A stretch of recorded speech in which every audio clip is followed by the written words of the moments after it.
प्रिय छात्रों, आज हम लोग कक्षा 12 सामान्य हिंदी के काव्य खंड से अयोध्या सिंह उपाध्याय द्वारा रचित प्रिय प्रवास काव्य से संकलित पवन दूतिका शीर्षक कविता का अध्ययन करेंगे। बैठी खिन्ना एक दिवस वे गेह में थी अकेली, आके आंसू दृग युगल में थे धरा को भिगोते। आई धीरे इस सदन में पुष्प संतगंध को ले, प्रातः वाली सुपवन इसी काल वातायनों से। प्रसंग उस समय का है जब श्री कृष्ण जी गोकुल छोड़ करके मथुरा चले गए और एक लंबा समय बीत गया, न तो उनकी कोई सूचना आई और न वो वापस ही आए। ऐसे में जितने ब्रजवासी थे वे उनके वियोग में बहुत दुखी थे। राधा भी उनके वियोग में बहुत दुखी थी। तो ऐसे एक दिन प्रातःकाल का समय था। श्रीमती राधिका अपने घर में बैठी हुई थीं। मन में दुख था कृष्ण के वियोग का। तो यहीं पर से हमारा प्रसंग प्रारंभ होता है कि बैठी खिन्ना एक दिवस माने एक दिन, खिन्न माने दुखी, वे अर्थात राधिका जी, गेह माने घर में। श्रीमती राधिका एक दिन घर में दुखी बैठी हुई थी, अकेली थी और उनको कृष्ण की याद आ रही थी।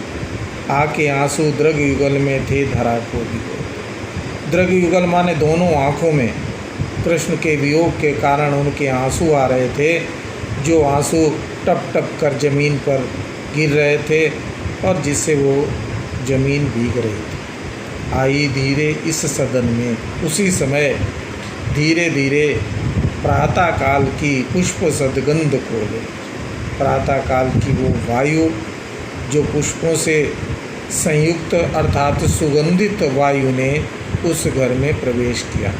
प्रातः वाली सुपवन इसी काल वातायनों से, वातायनों माने झरोखों से वो उस प्रातःकालीन सुगंधित शीतल वायु ने राधा के घर में प्रवेश किया। संतापों को विपुल बढ़ता देख के दुखिता हो, धीरे बोली सदगुण से श्रीमती राधिकायों। प्यारी प्रातः पवन इतना क्यों मुझे है सताती, क्या तू भी है कलुषित हुई काल की क्रूरता से।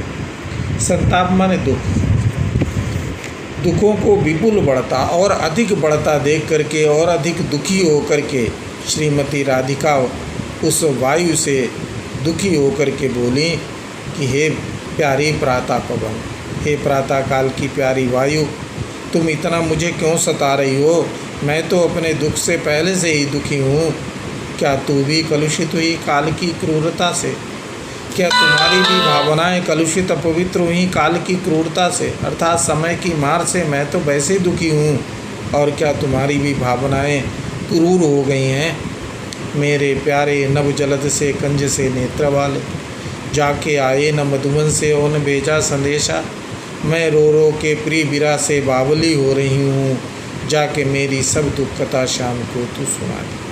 मेरे प्यारे नव जलद से, नव माने नवीन, जलद माने बादल, नवीन बादल जैसे रंग वाले, अर्थात वे श्री कृष्ण जी जिनका रंग श्यामला है बादलों जैसा, कंज से नेत्र वाले।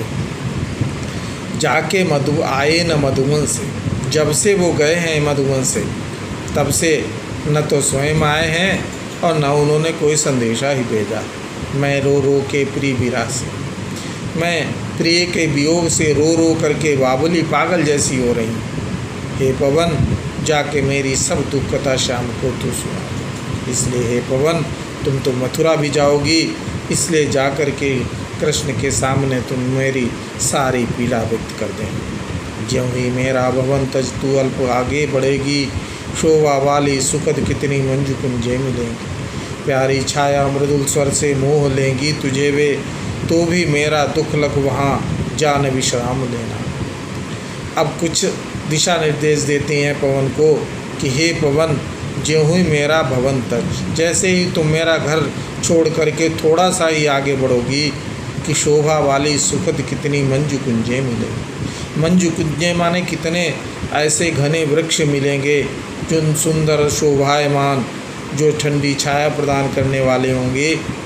प्यारी छाया मृदुल स्वर से मोह लेंगी तुझे। उनकी छाया इतनी प्यारी होगी कि तुम उसमें मोहित हो जाओगी। वे तुम्हें अपनी ओर आकर्षित करेंगे, किंतु तू भी मेरा दुख लख माने देख कर, लेकिन तुम मेरे दुख को ध्यान में रखकर वहाँ जाना, उसमें विश्राम करना, लेकिन वहाँ रुक न जाना। तुम्हें हमारा संदेश कृष्ण तक पहुँचाना है, इस बात को ध्यान रखना। इसकी भाषा खड़ी बोली है, छंद मंदाक्रांता है, अलंकार अनुप्रास है, रस विप्रलम्ब श्रृंगार है। धन्यवाद।